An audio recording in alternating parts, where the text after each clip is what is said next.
제가 잠깐 기도하고 오늘 하나님의 말씀 나누도록 하겠습니다. 사랑하는 하나님 감사합니다. 오늘도 우리를 예배의 자리로 초대하신 하나님, 성경이 가르쳐 주시는 귀한 진리를 통하여 우리의 생각이 바뀌고, 그래야 우리의 삶이 바뀌고, 그래 나아가 우리 공동체와 사회가 변화되어지는 놀라운 일들을 기대하며 오늘도 주님의 말씀 앞에 섭니다. 우리에게 말씀하여 주옵소서. 감사드리며 예수님의 이름으로 기도드립니다. 아멘. 네, 오늘 사실 이 설교 방송은 사실 녹화로 진행이 됩니다. 제가 오늘 저희 나들목 동행교회에 어느 가족께서 부친상을 당하셔서 제가 저녁에 좀 지방에 장례식장을 다녀와야 돼서 오늘은 오늘 주어진 말씀을 이렇게 녹화로 제가 말씀을 나누고요. 그리고 이어서 우리 박홍지 목사님과 함께 계속 찬양과 기도로 이어가 주시면 좋겠습니다. 오늘 우리가 사실은 그 아침에 이제 묵상하신 분들은 다 아시겠지만 오늘 마주하게 되는 본문은 남성과 여성이라고 하는 주제로 굉장히 논쟁거리가 되는 그런 고린도전서의 한 본문입니다. 우리 그 본문 내용을 한번 저와 함께 읽도록 하겠습니다. 오늘 우리에게 주시는 말씀은 고린도전서 11장 1절에서 16절의 말씀입니다. 내가 그리스도를 본받는 사람인 것과 같이 여러분은 나를 본받는 사람이 되십시오. 여러분이 나를 모든 면으로 기억하며 또 내가 여러분에게 전해준 대로 전통을 지키고 있으니 나는 여러분을 칭찬합니다. 그런데 각 남자의 머리는 그리스도요, 여자의 머리는 남자요. 그리스도의 머리는 하나님이신 것을 여러분이 알기를 바랍니다. 남자가 머리에 무엇을 쓰고 기도하거나 예언하는 것은 자기 머리를 부끄럽게 하는 것입니다. 그러나 여자가 머리에 무엇을 쓰지 않은 채로 기도하거나 예언하는 것은 자기 머리를 부끄럽게 하는 것입니다. 그것은 머리를 밀어버린 것과 꼭 마찬가지입니다. 여자가 머리에 아무것도 쓰지 않으려면 머리를 깎아야 합니다. 그러나 머리를 깎거나 미는 것이 여자에게 부끄러운 일이면 머리를 가려야 합니다. 그러나 남자는 하나님의 형상이요 하나님의 영광이니 머리를 가려서는 안 됩니다. 그러나 여자는 남자의 영광입니다. 남자가 여자에게서 난 것이 아니라 여자가 남자에게서 났습니다. 또 남자가 여자를 위하여 지음심을 받은 것이 아니라 여자가 남자를 위하여 지으심을 받았습니다. 그러므로 여자는 천사들 때문에 그 머리에 권위의 표를 지니고 있어야 합니다. 그러나 주님 안에서는 남자 없이 여자가 있지 않고 여자 없이 남자가 있지 않습니다. 여자가 남자에게서 난 것과 마찬가지로 남자도 여자의 몸에서 났습니다. 그리고 모든 것은 다 하나님에게서 났습니다. 여러분은 스스로 판단하여 보십시오. 여자가 머리에 아무것도 쓰지 않은 채로 하나님께 기도하는 것이 마땅한 일이겠습니까? 자연 그 자체가 여러분에게 가르쳐 주지 않습니까? 남자가 머리를 길게 하는 것은 그에게 불명예가 되지만 여자가 머리를 길게 하는 것은 그에게 영광이 되지 않습니다. 긴 머리카락은 그의 머리를 가려주는 굿이라 하는 것입니다. 이 문제를 두고 논쟁을 벌이려고 생각하는 사람이 있을지는 모르나 그런 풍습은 우리에게도 없고 하나님의 교회에도 없습니다. 오늘 제가 나눌 이 본문은 사실 과거에 제가 그 나들목 교회 다른 목사님들과 함께 스터디하고 또 그때 말씀을 나눴던 내용을 근거로 해서 여러분에게 말씀을 나누도록 하겠습니다.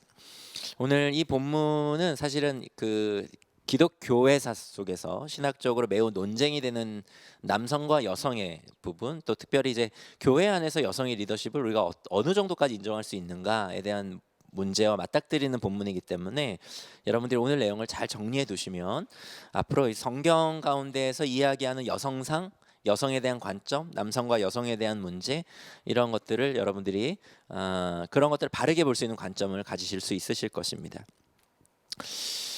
사실 오늘 이 본문을 그냥 얼핏 보면은 여성분들은 굉장히 마음이 좀 불편한 사실 본문일 수 있어요. 왜냐하면 남자가 여자의 머리라느니, 그래서 여자는 기도할 때 머리에 뭘 써야 된다, 이런 이야기들이기 때문에 여성분들 입장에서는 매우 불편해 보일 수 있습니다.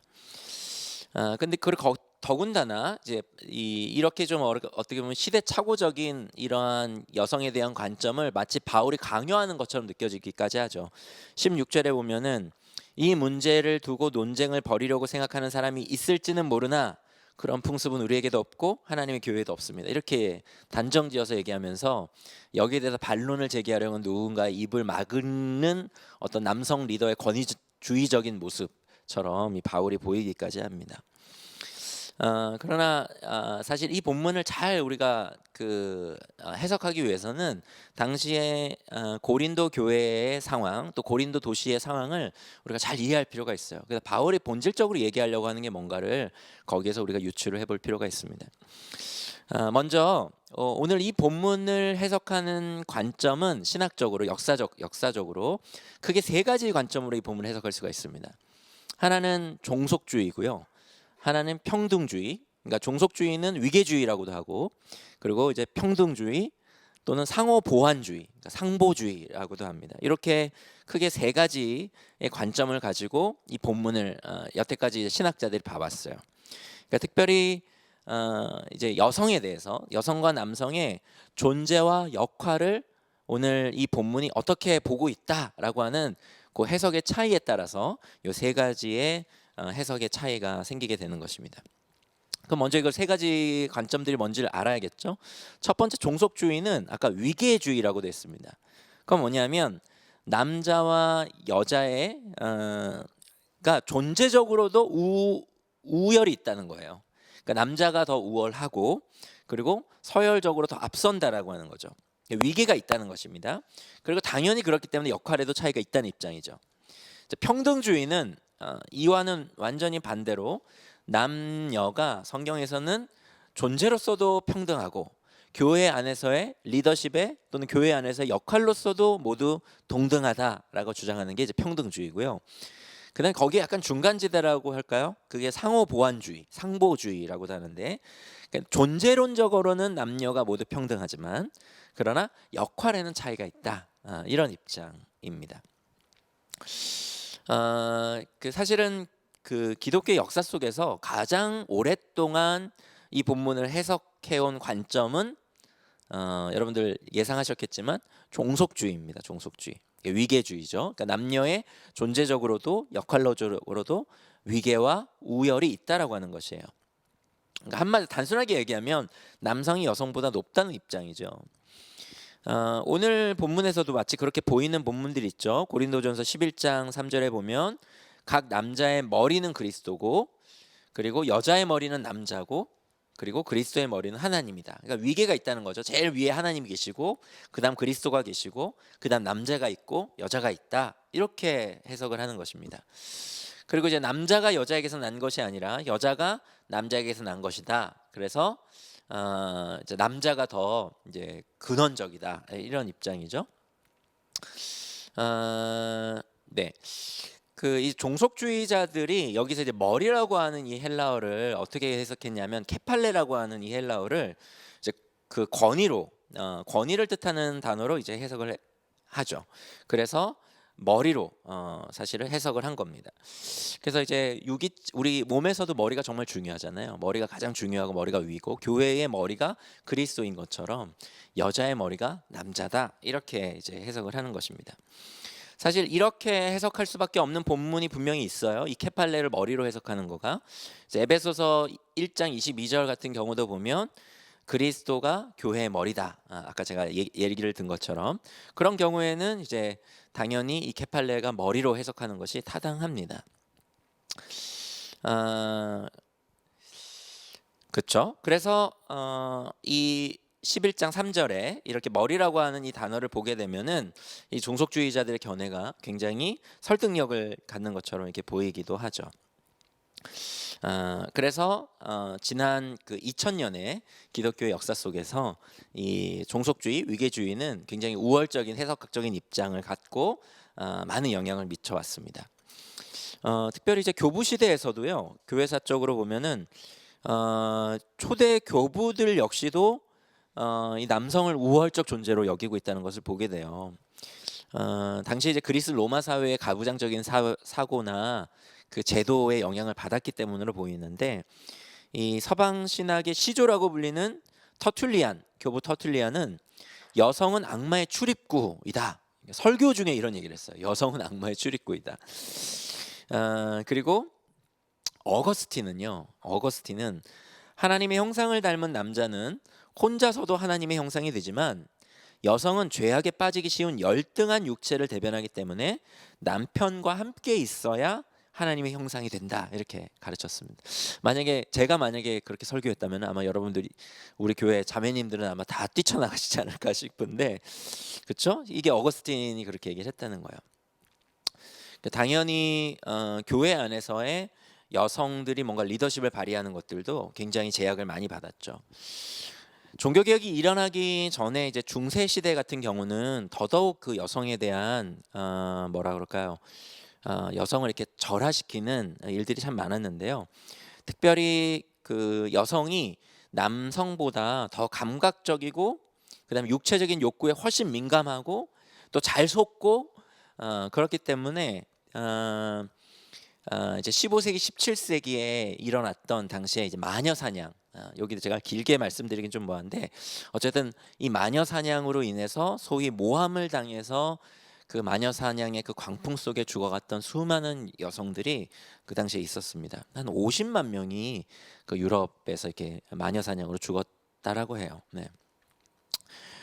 대부분, 근데 거기에 이제 그렇게 정죄를 받아서 죽었던 여성들 가운데는 대부분 과부거나 이렇게 뭔가 사회적으로 또 가정적으로 보호받지 못하는 여성이란 이유 때문에 그렇게 너무나도 잔혹하게 그렇게 죽임을 당한 일들이 많았다고 합니다.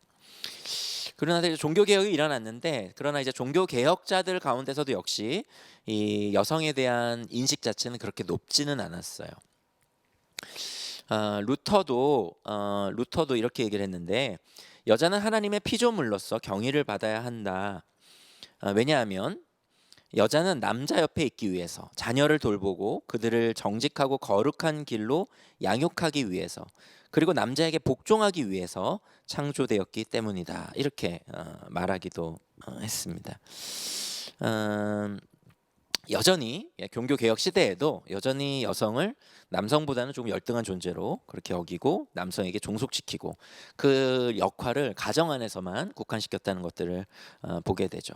그러니까 여성이 뭔가 이렇게 목회자가 되거나 설교자가 되거나 또는 사회적으로 영향을 끼치는 어떤 정치 지도자가 된다라고 하는 일들은 당시 사회에서는 꿈도 꾸기가 어려운 그런 사회였습니다. 근대에 이르러서는 비교적 이제 그래도 여성들에 대한 인식이 조금씩 나아지기 시작했어요. 그 여성들의 교육의 기회도 갖게 되고, 그리고 이제 성경 공부 모임에 여성들이 참여하기도 하고, 그리고 이제 신학을 공부하는 여성들도 나타나기도 했습니다. 그래서 여성 해방의 신학들이 조금씩 등장하기도 했고요. 그러나 여전히 여성의 어떤 공적인 그런 진출이라든가 또는 이제 목회자가 되는 거, 설교자가 되는 거, 이렇게 남성들이 주로 교회 안에서 감당해 왔던 일들에 여성들이 참여하는 것은 여전히 어려운 일이었습니다. 이 한국 상황도 마찬가지였죠. 한국도 이제 유교적인 어떤 전통의 문화들 속에서 남성 중심적인 그런 사상들이 뿌리 깊게 내려졌기 때문에 교회 안에서 남녀의 차별은 여전히 행해졌던 것이 사실입니다.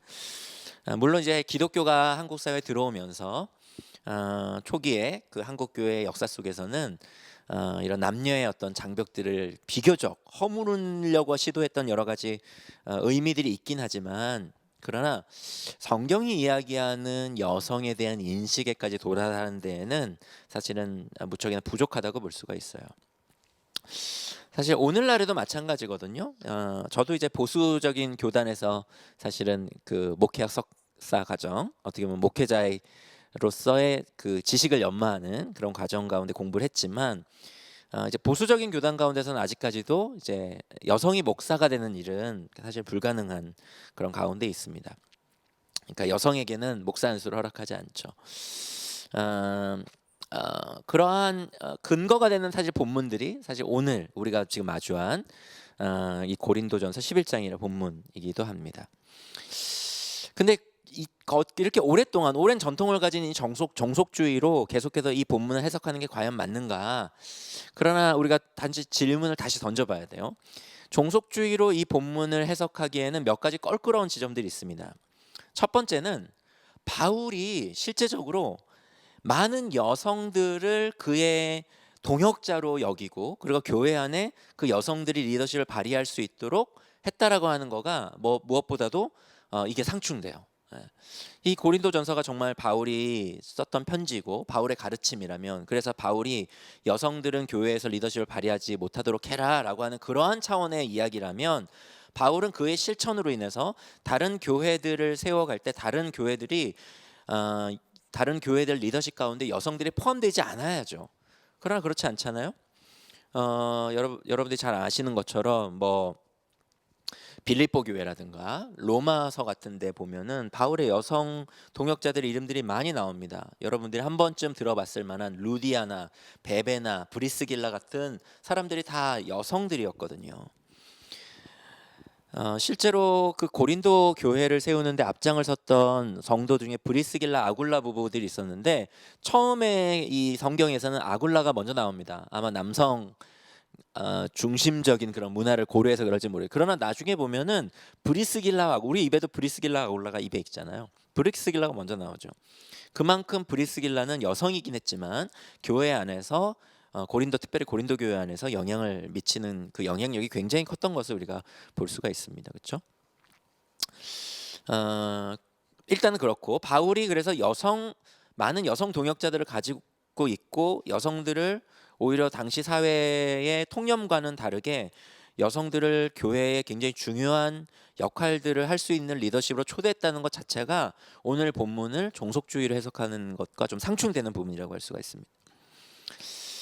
또 하나는 이 머리에 관해서 우리가 좀 생각해 볼 필요가 있는데, 여기 이제 머리에 뭔가를 이렇게 덮어라 이렇게 되잖아요. 뭔가를 이렇게 씌워라, 머리를 가려라, 이렇게 요구하는 이유가 어디에 있을까를 문화적으로, 역사적으로 좀 우리가 공부할 필요가 있어요. 이 머리에 뭔가를 덮어라, 여성들이 뭔가를 예언을 할 때, 특별히 기도할 때, 교회 안에 사역을 할 때 머리에 뭔가를 덮어라 라고 바울이 이렇게 요청을 하는데, 이렇게 바울이 요청하는 이유에 대해서 당시에 문화적으로, 역사적으로 그 배경이 어디에서 나온 것인지, 왜 바울이 그것을 요청하는지를 우리가 좀 살펴볼 필요가 있습니다. 필립 페인이라고 하는 학자가 두 가지 이유를 들어서 이 문제를 좀 풀어가는데요. 첫 번째는 이 남자들의 헤어스타일이 당시의 고린도 문화 속에서 이 남성이 여성처럼 보이는 것은 굉장히 좀 치욕스러운 일이었다고 해요. 그래서 남성이 긴 머리를 하는 것은 동성애와 자연스럽게 연관되기도 했고, 또 사회적으로 이렇게 놀림거리나 조롱거리가 되었다는 것입니다. 그래서 오늘날까지 이렇게 남아 있는 여러 이렇게 조각상들 보면, 로마 황제들이라든가 이런 조각상들 보면은 머리가 대부분 짧잖아요, 그렇죠? 그러니까 남자들은 머리가 대체적으로 짧은 것이 일반적이고, 그것이 긍정적으로 받아들여지는 문화였다라고 하는 것입니다. 이제 여성의 헤어스타일에 관한 것인데, 나머지 하나는 그거는 여성들 같은 경우는 머리가 길긴 길어요. 그러나 역시 당시 로마의 이렇게 리더들이나 귀부인이나 황제들의 어떤 아내의 조각상들을 보면은 대부분 머리 스타일이 어떻습니까? 머리를 올리죠, 묶죠, 그렇죠? 그래서 머리 이렇게 풀어 헤치지 않습니다. 그러니까 당시에 이제 고린도의 문화 자체가 그 통념적으로 받아들여지는 올바른 어떤 문화 속에서 올바른 머리 스타일이 있었다라고 하는 것이에요. 특별히 이 머리를 길게 늘어뜨리는 것, 특별히 여성이 머리를 길게 늘어뜨리는 것이 당시에 좀 사람들에게 거부감이 되거나 그것이 별로 좋지 않게 여겨졌던 것은, 당시에 여러 그 신전들이 있었다 그랬잖아요, 고린도 도시에. 그 신전들 가운데 특별히 이 아프로디테를 섬기는 그런 여사제들이 당시에 신전에서 이렇게 성적인, 종교적인 행위이면서도 어떤 성적인 창기의 역할로서 그렇게 했었는데, 그때 종교적인 어떤 황홀경에 빠져서 예언을 할 때 그때 여사제들이 이렇게 머리를 막 흐트러뜨리고 예언을 하고 그랬다 그래요. 아마도 그렇기 때문에 바울 같은 경우는 그렇게 우상을 섬기는 성적으로도 굉장히 문란한 여사제들과 교회 안에서의 여성 리더십들을 구별짓기 위해서 문화적으로 뭔가 이렇게 음란하고 그리고 우상을 섬기는 그런 문화 속에 갖추어지는 그런 외형의 모습들을 가지고 교회 안에서의 여성들이 사역을 하면 안 된다라고 이렇게 권면을 하는 것으로 보여진다라고 하는 거죠. 또한 이 머리라고 하는 이 케팔레라고 하는 이 단어를 또한 다르게 번역할 수 있는데, 그것은 뭐냐면 오늘 우리 도시락에도 그렇게 설명이 되어 있긴 하던데 근원, 원천 이렇게 해석을 할 수도 있다라고 하는 단어입니다. 3절 같은 경우 보면 11장 3절을 제가 다시 한번 읽어보면요, 11장 3절에 그런데 각 남자의 머리는 그리스도요 여자의 머리는 남자요 그리스도의 머리는 하나님이신 것을 여러분이 알기를 바랍니다, 이렇게 돼 있잖아요. 여기서는 이제 남자는 사실 아담인데요, 이거를 아담은 사람으로도 번역할 수가 있거든요. 때문에 3절은 이렇게 해석될 수도 있습니다. 이렇게 번역할 수 있어요. 모든 사람의 원천은 그리스도다. 여자의 원천은 남자다. 그리스도의 원천은 하나님이시다. 이렇게도 번역할 수가 있습니다. 그러니까 케팔라이라고 하는 이 단어가 어떤 권위가 아니라 원천으로 그렇게 받아들이고 해석될 수 있다라고 하는 것이죠. 근데 이제 그러면 이렇게 또 질문할 수 있죠. 그럼 원천도 사실은 중요한 거잖아요. 이 모든 사람의 원천이 그리스도다. 그럼 그리스도가 더 중요하다고 뜻할 수 있지 않나요? 이렇게 반론하실 수도 있을 것 같아요. 그렇게 생각하실 수도 있을 것 같아요. 물론 그렇지만 그러나 이제 우리가 고린도전서 이제 11장을 읽다 보면은 이제 창세기에 창세기 1장 2장에 이제 사람이 하나님으로부터 창조되는 그런 이야기들, 또 여자가 또 남자의 갈비뼈로부터 창조되는 이야기들, 이러한 배경 속에서 오늘 바울이 이 고린도전 11장을 얘기하는 것으로 우리는 엿볼 수가 있죠. 그렇죠? 근데 이제 원천이 더 중요하다 이렇게 돼 버리면 뭐가 문제가 생기냐면, 그렇기 때문에 여자의 원천이 된 남자가 중요하다 이렇게 돼 버리면 남자 이전에 창조된 어떤 다른 어떤 피조물이 훨씬 더 중요하다 이렇게 설명될 수 있는 그런 여지가 있기 때문에, 사실 그렇지 않잖아요. 가장 뒤에 창조된 피조물들이 어떻게 보면 하나님의 편에서 가장 고귀하고 굉장히 존귀한 피조물이라면, 그렇기 때문에 하나님께 사람을 가장 나중에 창조하신 것인데, 그런데 이제 사람 중에서 누가 창조가 가장 늦게 됐어요? 여자가 창조가 늦게 됐죠. 그렇기 때문에 그러한 시간 순서적인 차원으로 이 부분을 더 중요하고 중요하지 않다고 해석하는 것은 사실은 의미가 없어져 버리게 된다고 하는 것입니다. 또 하나 이제 아까 여기 보면 남자를 위하여 여자가 창조되었다 이렇게 9절에 번역되는 부분이 나오는데, 그 부분도 이제 위하여로 번역된 이 헬라어 디아가 위하여뿐만 아니라 때문에로 번역될 수도 있어요. 그래서 이 부분도 때문에로 번역이 돼 버리면 굉장히 느낌이 달라집니다. 그러니까 남자를 위하여 여자가 창조되었다랑 남자 때문에 여자가 창조되었다라고 하는 거는 완전히 느낌이 다르잖아요. 실제로 예전에도 이제 우리가 나들목 교회 시절에 이 남성과 여성에 대한 가르침들을 들을 때, 우리 김영근 목사님 설교라든가 이런 것들 배울 때 이제 돕는 배필도 우리가 많은 사람들이 오해하고 있다 그랬잖아요. 돕는이라고 하는 단어가 에제르라고 하는 이 단어가 사용될 때, 그러니까 우리가 영어 성경으로 하면 헬퍼거든요. 헬퍼. 그 여성은 남자의 헬퍼야. 그래서 뭔가 이렇게 종속적인 여성의 존재로서 설명을 할 때, 창세기에 헬퍼로서 여자를 남자에게 주었잖아. 이렇게 사람들이 근거를 대는 경우가 많이 있는데, 이 에제르라고 하는 히브리의 단어의 용법을 보면 이 단어가 언제 또 많이 사용된다고 했습니까? 하나님께서 이스라엘 백성을 도울 때, 에제르 하실 때 이 단어가 쓰이거든요. 그러면 이스라엘 백성들의 헬퍼가 누구예요? 하나님이시죠. 그럼 하나님이 이스라엘 백성들의 종속적 존재입니까? 아니죠. 이스라엘 백성들은 도움이 필요한 존재였던 거예요. 연약한 존재였기 때문에 보다 강하신 하나님이 이스라엘 백성을 에제르한 것입니다. 마찬가지로 남성은 홀로 있을 때 홀로 있는 것이 좋지 못했기 때문에 하나님께서 이 어떻게 보면 연약한 이 남성을 애제를 할 수 있는 어쩌면 강한 하나님의 또 다른 피조물인 여성이 필요했다고 그렇게 해석할 수도 있는 것이죠. 그렇게 본다면 오늘의 이 본문은 남자를 위하여 여자가 창조되었다라고 번역되기보다도 남자 때문에 여자가 창조되었다, 이렇게 해석이 오히려 더 적절하다라고 하는 것입니다. 어때요? 지금까지 제가 했던 여러 가지 반론들을 볼 때 이 고린도전서 11장이 여성이 남성에 비해서 존재적으로 열등한 존재라고 하는 종속주의적인 그런 관점으로 이 본문이 해석될 수 있을까요? 저는 어렵다고 생각합니다. 오히려 이 본문은 당시의 고린도 도시의 배경, 문화적인 배경 때문에, 특별히 우상을 섬기는 여사제들의 음란하고 그리고 그들이 취하는 머리 스타일이라든가 그런 어떤 외모적인 부분들과 교회의 여성들을 보다 더 거룩한 하나님의 사람으로 구별짓기 위한 당시의 문화적인 어떤 차원에서 바울이 접근하고 있다고 하는 것이죠.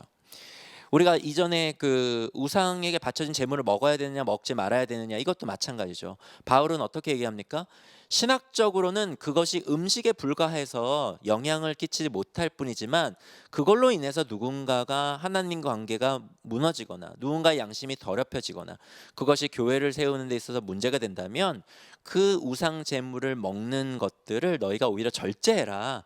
너희의 자유와 권리를 그렇게 절제함으로 인하여 교회를 세워가라. 바울이 그렇게 권면했던 것처럼 마찬가지로 머리 스타일은 머리 스타일일 뿐이지만 그걸로 인해서 믿음이 약한 자들 또는 당시에 교회 안에 여러 가지 사람들이 그걸로 인해 영향을 받는다라면 오히려 머리 스타일 하나를 바꿈으로 인하여 교회의 덕을 세우고 교회를 거룩하게 지켜가라 라고 바울이 권면하는 것이죠.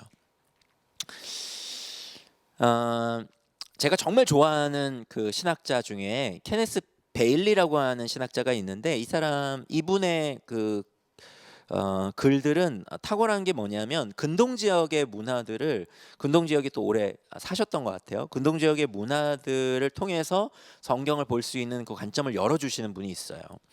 근데 이분이 오늘 이 고린도전서 11장의 이 부분을 그 근동 지역의 문화를 고려해서 오늘날 현대인들이 좀 이해하기 좋게 풀어서 쓴 해석한 그러한 본문이 있습니다. 그걸 제가 한번 읽어볼게요. 여러분 들어보세요.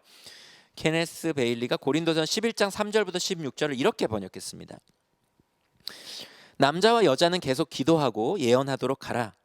다만 여성은 제발 이치에 맞게 행동하라. 기도하거나 예언할 때 너희 머리를 가려라. 남성과 여성을 막론하고 예배자들이 너희를 오해하지 않도록 유의해라. 너희의 아름다운 머리로 그들의 마음을 산란하게 하지 마라. 만약 너희가 내가 제시하는 해결책을 싫어한다면 다른 대안을 제시하겠다. 머리를 다 잘라버려라. 머리를 민 것을 보여주면 문제가 해결될 것이다. 만약 그 방법을 취하고 싶지 않다면 왜 내가 처음에 제시한 제안을 따르지 않느냐. 너희가 예배를 인도할 때 머리를 가리는 것은 창피한 일이 아니다. 하와는 약하고 공경 속에 있는 남자를 도와주었다. 남성과 여성은 서로를 필요로 한다. 머리를 가리는 것은 여성 예언자가 남성 예언자와 함께 지도자로서 예언의 은사를 행사할 때 여성 예언자에게 주어진 권위의 표지다. 천사들 때문에 그렇게 하라. 천사들은 첫 창조 때 하나님을 찬송했다.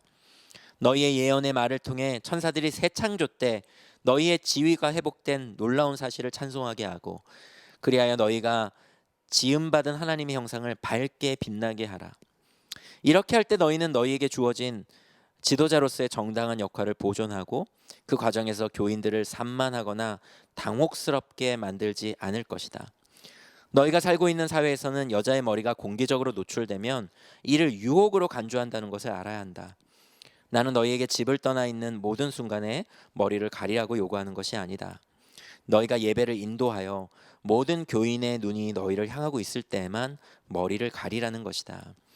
지금 나는 너희에게 너희가 속해 있는 문화적 배경에 민감하라고 요구하는 것이다. 교회에서 조화를 사랑하는 일이 너희가 새로운 자유를 누리는 법의 핵심 요소가 되어야 한다. 어때요, 여러분? 조금 이 본문이 이제 좀 새롭게 다가오십니까? 아, 우리가 잊지 말아야 되는 것은 바울은 남녀의 어떤 차별적인 생각을 가진 리더가 아니었다라고 하는 것입니다. 어쩌면 당시에 정말 혁명적으로 남녀의 어쩌면 존재적인 평등을 그가 적용한 그런 실천적인 교회 안의 리더였다는 것이죠. 그래서 로마서나 뭐 디모데후서나 빌립보서나 이런 성경 곳곳에 나오는 여성 리더들의 이름들을 통해서도 우리가 살펴볼 수 있다고 했습니다. 저는 오늘 이 말씀을 듣는 우리 여성 혹시 리더들, 우리 여성분들 그래서 교회 안에서 참 존귀하고 너무 소중한 분들이라 생각합니다. 우리 교회가 우리 교회 또 뭐 소명 간사님 같은 그런 분들의 뒤를 이어서 계속해서 교회 안에 뛰어난 여성 리더들이 세워지는 그런 아름다운 교회 되기를 바라고요. 그리고 그런 여성들이 정말 성숙한 덕으로서 사랑으로서 이 교회를 계속해서 세워가고 제자들을 또 세워가는 그런 선순환적인 일들이 우리 교회 안에서 또 많이 일어나기를 바랍니다. 이 시간 제가 한번 기도하고 오늘 말씀 마치고 이어서 우리 같이 기도하도록 하겠습니다. 제가 잠깐 기도하겠습니다. 사랑하는 하나님, 그렇습니다. 남자와 여자가 서로가 서로를 섬기며 사랑하며 세우며 가정이 세워지고 또 교회가 세워져 가는 것들을 보게 됩니다.